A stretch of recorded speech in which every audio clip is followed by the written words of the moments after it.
Inspiration porn, a term coined by Stella Young, a noted disability rights activist who has a disability herself, took a closer look at how social media depicted the disabled community. She came up with the term inspiration porn and defined it, saying that society uses disabled people to gain inspiration from, that disabled people are deemed inspiring simply for living life with a form of disability. Getting out of bed in the morning and remembering their own name is considered an accomplishment. Also, able-bodied people are often praised for pitying a person with disabilities. This can be as simple as something of a picture of a little kid running with a prosthetic leg with the caption saying, "If they can do it, you have no excuse." These pictures are found everywhere on the internet. Little kids running with prosthetics, men lifting weights with no legs. It is simply a form for able-bodied people to feel better about themselves, to feel bad for these disabled people, and to think, wow, if they can do it and be successful in it, then I definitely can. Here's a clip of Stella Young explaining inspiration porn in her own words. We're objectifying disabled people for the benefit of non-disabled people.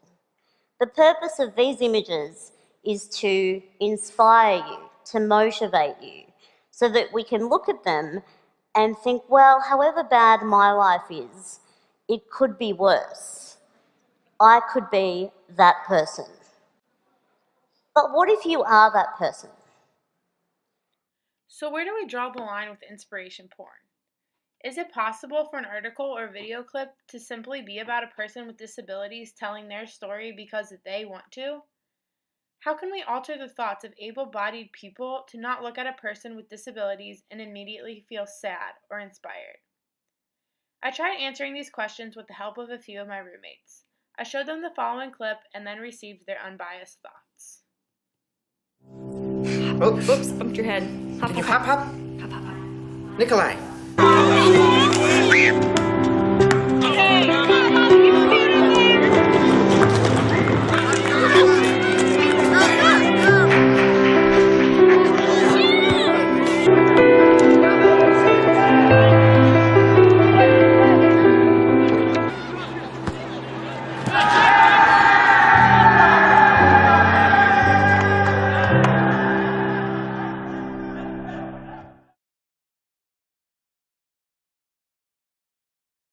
It was a very well thought through video, and I thought it was cool how they showed throughout his life and how he's developed and dealt with his who he is as a person.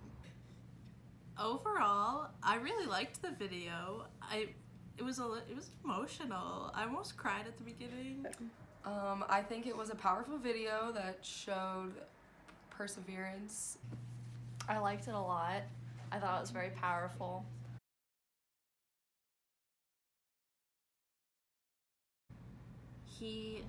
It's obvious that he loves himself as who he is.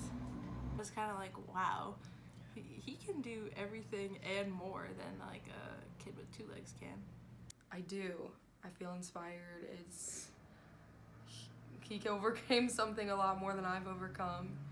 He worked twice as hard that any normal person would have to live a life that is completely normal, that we never even really, we never think about the fact that we get 2 legs, and that's something that he has to think about every single day.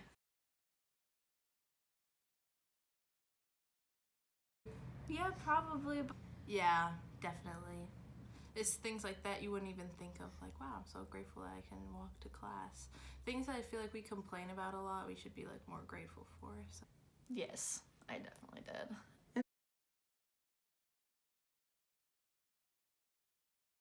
Yeah, the background music was kind of it started off really slow, and then they kind of picked up the speed as he was more successful with living with who he was as a person and finding his how to succeed in everything. I feel like the music made me feel emotional. It went with the story. No, I don't. It was maybe not. It sounded kind of sad.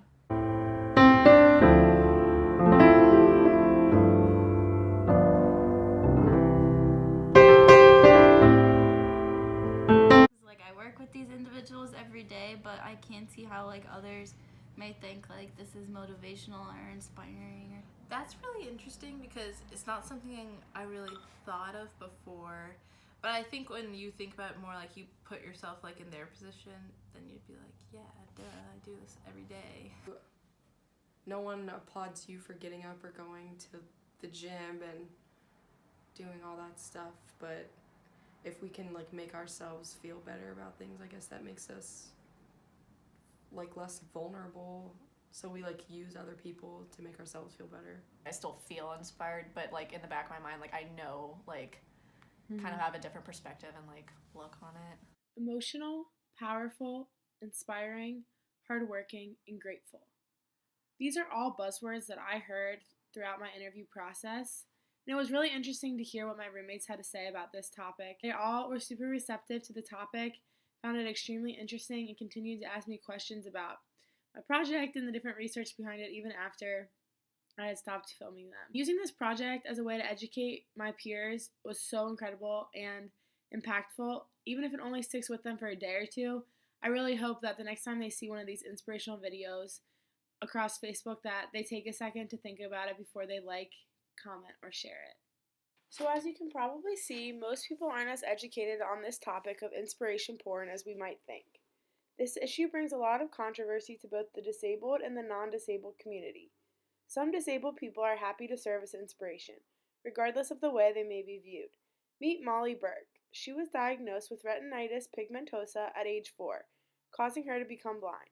She turned this disability into motivational speaking, where she aims to brighten just one person's day. In a YouTube video, she states, "I've been there, where you just need inspiration, and in that way, who might tell you where to take that from? If I can give you that inspiration by watching one of my videos or by hearing me speak, and that's that one thing that did it for you, that one thing that clicked, then I'm glad I could do that for you." Amy Lutz, an author who advocates for autism and autism rights, agrees with Molly. In an article she wrote titled "Bring on the Inspiration Porn," she states that acts of kindness, significant gestures that reflect thought, consideration, and concern are newsworthy, period. It doesn't matter whether one of the parties is disabled or not. I'm a sucker for human connection, and I really believe that it is what people are responding to when they click and share these videos, not the objectification of the disabled. As you can see, there are both non-disabled and disabled people that see nothing wrong with this issue. Conversely, there is a lot of opposition with it. David Perry is a history professor at Dominican University. He has a son with Down syndrome, and they are part of different parent support groups who share the knowledge of what it is like to have a child with a disability. In an article, he writes that inspiration porn only furthers the disabled. The disability community needs much more than a kind restaurant employee, a handsome quarterback, and photo shoots. At its core, inspiration porn demonstrates the need for broader engagement with a social model of disability. People typically view disability through the medical model, in which diagnosed conditions present obstacles to be cured or overcome.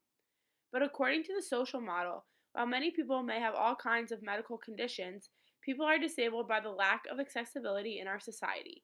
We need better policy, changing norms, and real conversations about key issues. Inspiration porn makes us feel like everything's going to be okay. That's possible only if we stop being distracted by pretty stories and have the tough conversations that need to occur. In today's society especially, the word porn is used to describe many different things, like creating the perfect meal and Instagramming a caption with the hashtag food porn.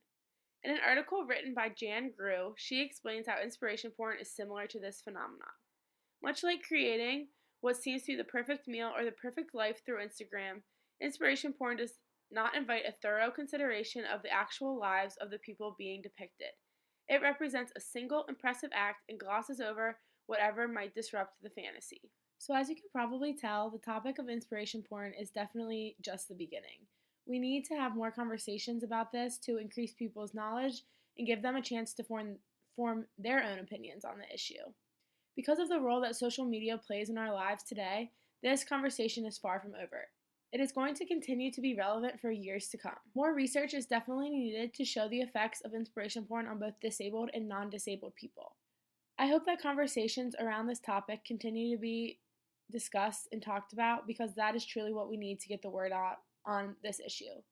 I've really enjoyed getting to delve more into this issue and really focus on it during this project. I am so thankful that this disability studies course has given me the opportunity to really focus on something that I've loved learning about this semester.